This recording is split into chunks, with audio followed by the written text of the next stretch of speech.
ايه اللي انت بتحسه مختلف بين اليوتيوب عن اي بلاتفورم تانية؟ طيب يوتيوب انا بعتبره لاي حد حتى بيمضي او حد بيتعامل معايا مرجعيتك.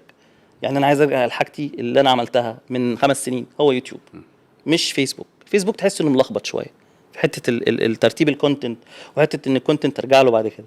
فيوتيوب لا، هو مرجعيتك، وهو الاساس بتاعك او البيز بتاعتك اللي ممكن اي حد يرجع لها لو هيقيمك، هيشتغل معاك، هيعمل مثلا براند كولابوريشن ولا حاجه معاك، هو يوتيوب. حاجه تانية عايز اقولها في الفيسبوك، الفيسبوك للاسف قوانينه هربت ناس كتير قوي هربت منه عشان دي حقيقة. بالظبط صفح كتير جدا لناس مشاهير بالملايين وناس فيريفايد وناس معروفه بتتوقف. طب ليه؟ مفيش حد نكلمه للاسف، وكتير هيقولوا الكلام ده، مفيش حد بعينه نكلمه، مفيش بارتنر مانجر زي يوتيوب نكلمه.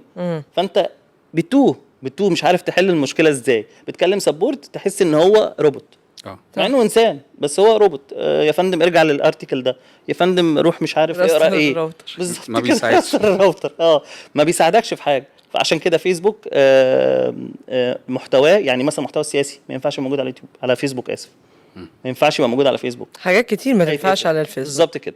عشان كده هتلاقي معظم المحتوى الموجود ليس ذو قيمه قوي يعني. صح. يعني رياكت وحاجات غريبه شويه.